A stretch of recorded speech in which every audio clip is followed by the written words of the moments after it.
بے شک آسمانوں اور زمین کے پیدا کرنے میں اور رات اور دن کے ایک دوسرے کے پیچھے آنے جانے میں اور کشتیوں اور جہازوں میں جو سمندر میں لوگوں کے فائدے کے لیے رواں ہیں اور میں جس کو اللہ آسمان سے برساتا اور اس سے زمین کو اس کے مردہ ہو جانے کے بعد زندہ یعنی خشک ہو جانے کے بعد سرسبز کر دیتا ہے اور زمین پر ہر قسم کے جانور پھیلانے میں اور ہواؤں کے چلانے میں اور بادلوں میں جو آسمان اور زمین کے درمیان گھرے رہتے ہیں عقل مندوں کے لیے اللہ کی قدرت کی نشانیاں ہیں۔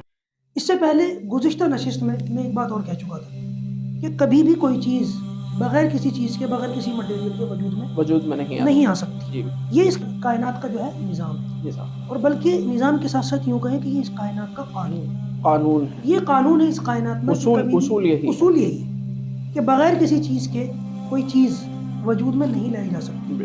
یہ تو پروردگار کی قدرت ہے، اس کی قدرت کاملہ ہے کہ اس نے اتنی بڑی کائنات بغیر کسی چیز کے وجود میں لا دی۔ اچھا، یہ بات یاد رکھنے کی ہے کہ کوئی بھی چیز اتفاق سے نہیں بن سکتی، اپنے آپ نہیں بن سکتی۔ کوئی بھی چیز اتفاق سے بن کر اپنے آپ سے بن کر تیار ہو جائے، اس کی مثال میں نے امام ابو حنیفہ کے واقعے کے ذریعے سے دی تھی پچھلی نشست کے اندر۔ تو کبھی بھی کوئی چیز اپنے آپ نہیں بن سکتی۔ دیکھیے، زمین کے اندر سے بھی پودا نکالنا ہو تو پہلے اس میں بیج ڈالنا پڑتا ہے۔ جی بالکل۔ اگر ہم یہ کہیں کہ پودا اپنے آپ نکلتا ہے تو یہ اپنے آپ ہوا میں کیوں نہیں نکل جاتا؟ آپ یہ دیکھیں، کبھی فضا میں کوئی پودا نکلا آج تک؟ نہیں، زمین میں نکلا، یہ زمین ہی میں نکلتا ہے، اور اس کے لیے بھی سارے اسباب جو اللہ تعالیٰ نے مہیا کروا رکھے ہیں۔ بارش برستی ہے، اس کے بعد پھر اس میں دھوپ پڑتی ہے، پھر اس میں جان آتی ہے، حتیٰ کہ جو جنگلوں کے اندر یا ایسی جگہوں پر جہاں پر کوئی دیکھنے والا نہیں ہوتا، ان جگہوں پر بھی جو گھاس آٹومیٹک نکلتی ہے، جنگلی پودے وہاں پہ بھی آٹومیٹک نہیں نکلتی، وہاں پر بھی یہ سارے نظام اپنے آپ وجود میں آ جاتے ہیں۔ پہلے کوئی بیج وغیرہ اس میں چلا جاتا ہے، پھر وہ گھاس نکلتی ہے کوڑے میں سے کچھ بھی۔ ورنہ آپ یہ دیکھیں، جو بالکل پتھر ہوتا ہے، جو بالکل چٹیل پتھر ہوتا ہے، اس پہ پانی پڑا، بارش پڑی، تھوڑی دیر دھوپ پڑی اور وہ سوکھ گیا، چکنا اس میں سے کچھ نہیں نکلتا چکنے پتھر میں سے۔ اگر اپنے آپ نکلتا تو ہوا میں سے نکل جانا چاہیے تھا، پتھر میں سے نکل جانا چاہیے تھا۔ پتہ یہ چلا کہ دنیا اللہ تبارک و تعالیٰ کے 2+2 اصول کے مطابق چل رہی ہے، اسباب کے دائرے میں رہ کر چل رہی ہے۔ اسی اسباب کے جو ہے مطابق ہر چیز چلتی ہے، بنتی ہے، پیدا ہوتی ہے۔ اس کے بغیر کوئی چیز نہ بن سکتی ہے نہ چل سکتی ہے۔ دنیا کے اندر جتنی چیزیں آ رہی ہیں ان کو دیکھ لیں، مرغی ہے، مرغی انڈا دے رہی ہے۔ اب مرغی کا جو انڈا ہے، کبھی اس کا سائز اوپر نیچے ہوا؟ ایک ہی سائز کے انڈے آ رہے ہیں، کبھی اس کے انڈے نہ بڑے ہوتے، ایک ہی طرح کے آتے ہیں۔ کبھی ایسا نہیں ہوا انڈے کا جو ہے سائز بدل گیا، انڈے کا کبھی رنگ بدل گیا، کبھی ایسا نہیں ہوا آج تک۔ آپ نے کہا کہ ہاتھی نے انڈا دیا؟ نہیں۔ کبھی کائنات کے اندر اونچ نیچ کا نظام آج تک آپ نے نہیں دیکھا ہوگا۔ جی بالکل۔ انڈے مرغی دیتی ہے، ہاتھی کبھی نہیں دیتا۔ جی بالکل۔ یہ معاملہ وہ بچے دیتا ہے، جی اللہ تعالیٰ نے اس کو انڈے دینے کی ڈیوٹی پر لگا رکھا ہے، اس کو بچہ جننے کی ڈیوٹی پر لگا رکھا ہے۔ تو کبھی آپ یہ نہیں دیکھیں گے کہ بکری نے جو ہے بچہ نکالا اور اس میں سے مرغی نکل گئی، یا مرغی نے انڈا دیا اور اس میں سے جو ہے وہ ہاتھی کا بچہ نکل گیا۔ مطلب ایک سٹیک، ایک پرفیکٹ نظام ہے۔ کبھی پپیتے کے درخت سے آپ کو سیب نہیں ملیں گے کھانے میں، جی بالکل، وہاں پپیتا ہی آئے گا۔ کبھی سیب کے درخت سے آپ انار لٹکا ہوا نہیں دیکھیں گے، نہیں دیکھ سکتے۔ کبھی امرود کے درخت سے آپ انگور لٹکا ہوا نہیں دیکھیں گے۔ جی تو بالکل۔ یہ اللہ تعالیٰ نے دنیا میں ایک نظام بنایا ہے پرفیکشن کے ساتھ، اسی نظام کے ساتھ یہ دنیا چل رہی ہے۔ کبھی بھی کوئی چیز اپنے آپ وجود میں نہیں آتی تو پھر یہ سارا نظام دھرم برم ہوتا اور ہمیں ایک چیز کے پیڑ پر دوسری چیز اگتی ہوئی دکھتی، یا مرغی کے انڈے میں سے بطخ نکلتی ہوئی نظر آتی، جبکہ آج تک ایسا نہیں ہوا، سینکڑوں سالوں سے انسان دیکھ رہا ہے۔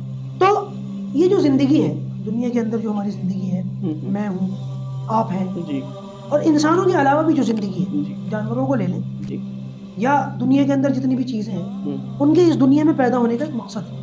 اچھا، مطلب جانوروں کا بھی اللہ تبارک و تعالیٰ نے مختلف چیزوں کو کسی نہ کسی کائنات کے اندر کسی چیز کو اللہ تعالیٰ نے بیکار پیدا کیا۔ دیکھیے، سورج نکلتا ہے، جی، روشنی دیتا ہے، گرمی دیتا ہے، اس کے آنے کا ایک مقصد ہے۔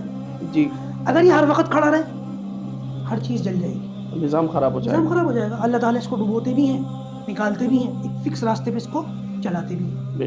اسی طریقے سے سورج ہو ہی نہ، پھر کیا ہوگا؟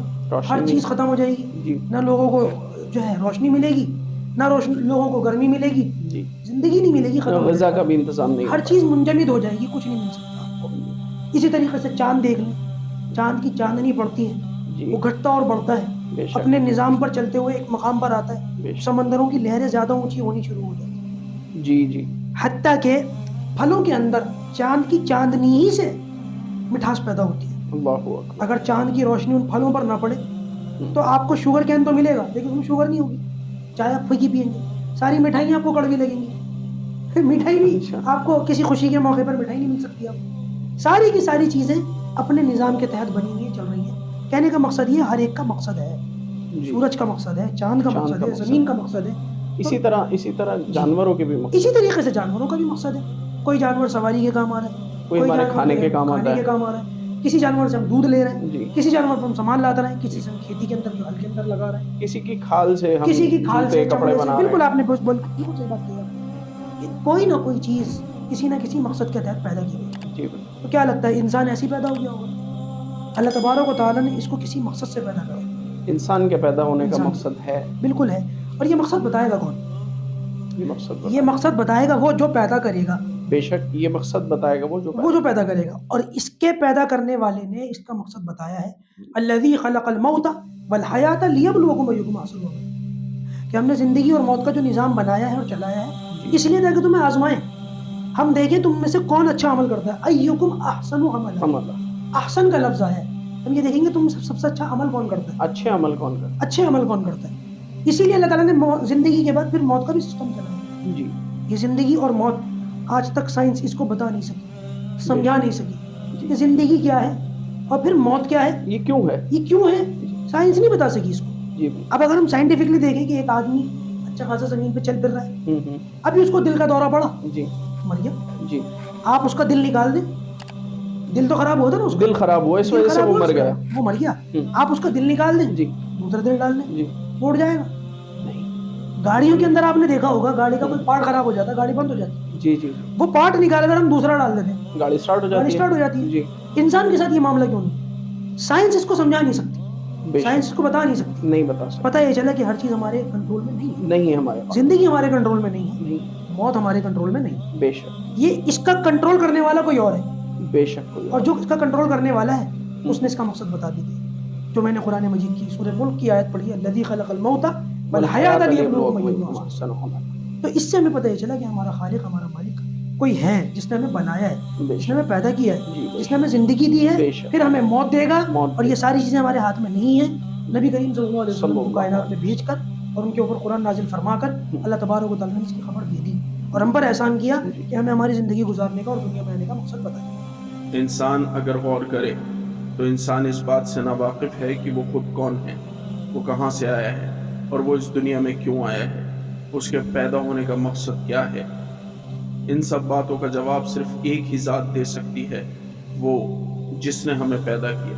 اگر کسی نے ہمیں بنایا ہے, کوئی سچ مچ خالق ہے, تو یہ اس پر ہے کہ وہ ہمیں یہ بتائے کہ اس نے ہمیں کیوں پیدا کیا. خالق کے اوپر یہ ذمہ داری ہے کہ وہ مخلوق کو بتائے کہ اسے کیوں پیدا کیا جا رہا ہے, وہ ہم سے کیا چاہتا ہے. اور اللہ نے ہمیں بتایا, اور آدم علیہ السلام سے ہی ہمیں بتا دیا گیا ہے کہ ہمیں کیوں پیدا کیا گیا ہے.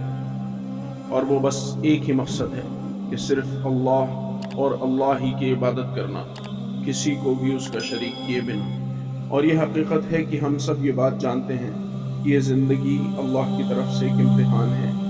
اسی وجہ سے ہم پیدا ہوئے اور اسی وجہ سے ہم مرتے ہیں.